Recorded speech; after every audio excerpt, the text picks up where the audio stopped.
Okay guys, so the first topic we're talking about is informing the government that you're going self-employed. Now everything that you're about to hear today is based on my experience working here in the UK, so obviously these details may vary depending on what country that you're currently in. But I'm going to describe how it works here in the United Kingdom anyway. So the first stage is informing the government. Now if you're an employee, you then need to inform the government that you're going self-employed, because you're going to have to do your own books from here on out. So obviously all your tax returns and all that kind of thing. Unless you want to obviously hire an accountant, you're going to have to now do it all yourself. So yeah, fun, I know. So after you've then informed the government that you're going self-employed, tell them the name of your company. Make sure your company name is not going to be identical to another one. Come up with something nice and original and something that you think is going to stand out in your area. So let them know the name of your new company and let them know the start date at which you're going to then start your company from. And then after that, the next thing you need to get sorted out is your insurance, your business insurance. Now we went through a company called AXA Insurance, but you can do a lot of comparing online on these comparison sites for business insurance.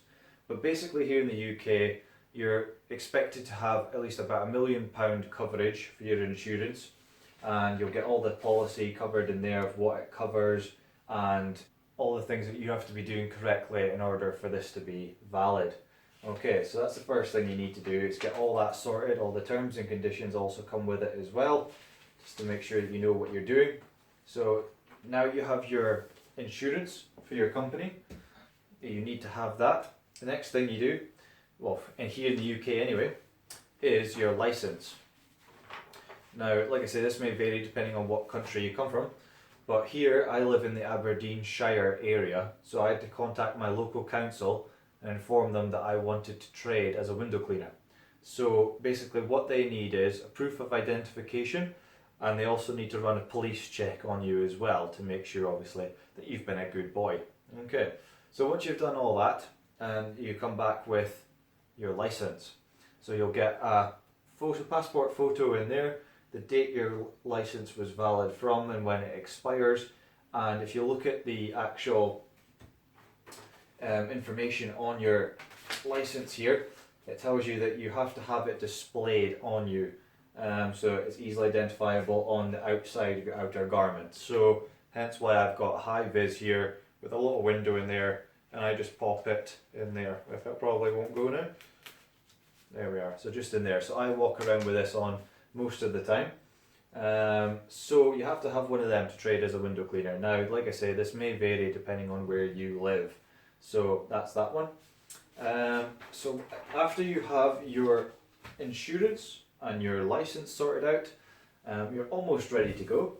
You also need some kind of risk assessments as well sorted out. So especially if you're doing any commercial work, you want to have basically a scope and objective of what it is that you're doing. I'll just bring this in. Okay. Also your access methods. So obviously for a traditional window cleaner like myself, you have to state that you're going to be using ladders and the possible risks that come along with using ladders. Also your cleaning methods, what exactly is you're going to be using, if you're going to be using any hazardous materials or not. Okay. And over the page here, you have to remember to then sign and date it as your company owner there. Okay, so once you've done that as well, this is the other part of it as well, the risk assessment.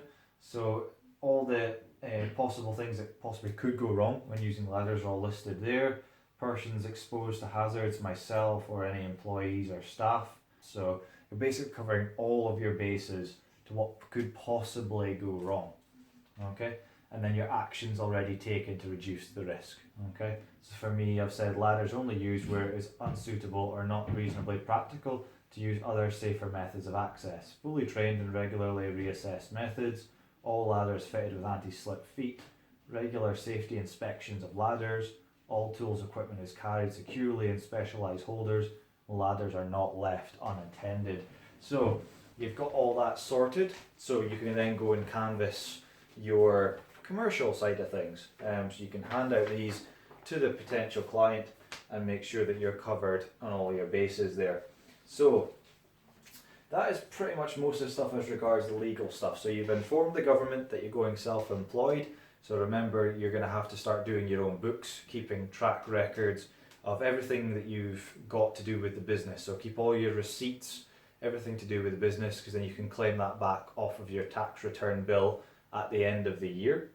You've got your license and insurance sorted out, so make sure you've definitely got your insurance sorted out, and then your license usually you have to do then after that, because they need proof of insurance before they give you a license.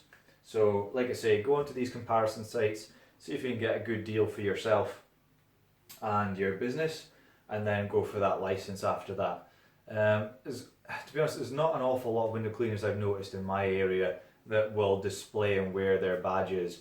But the reason I do it, okay, is one of the main things is to give your customers peace of mind as well. You know, if you're going around with a high vis identification, you know, they feel a bit more peace of mind rather than a guy turning up in jeans and a hoodie with no identification and no high vis. You know, it looks a bit more professional, a bit more legit, and especially when you're canvassing as well, it's always good to have identification so that you can see clearly as well, and you can tell them that you got this because you are insured and you've been police checked. So it's all good. It's all good for the customer. So you've got that, and then finally you need your risk assessment sorted. So make sure you've got these sorted before you go and do your commercial canvassing and try and get those commercial jobs. So therefore, as soon as you get the job, you can say, well, here's my risk assessment. Everything that I do is covered in the risk assessment, and the steps I've taken to make sure that we are as safe as possible. So that is pretty much all the legal stuff condensed as much as we can into this short video. Any questions at all, please don't hesitate to get in touch in the comments section below. Alternatively, just contact your local government or council authorities to find out more information about becoming a window cleaner in your area and all the legal things that you're going to need to do, because like I say, this may vary depending on what country you're coming from. So I'm just describing to you today what you kind of have to do in the UK, but like I say, it might be different for you. Okay guys, so that's pretty much most of the sort of general things that you have to do anyway, the must-dos that you have to do to get your business off the ground. Okay guys, thanks very much for tuning in. Tune in next week for the 4th video. It's all going to be about canvassing and getting customers and flyers and all that kind of good stuff, all the exciting stuff, the stuff you're going to want to know to grow your business and get it off the ground as quick as we can. Okay guys, thanks for tuning in, and I'll see you next time. Be good, bye for now.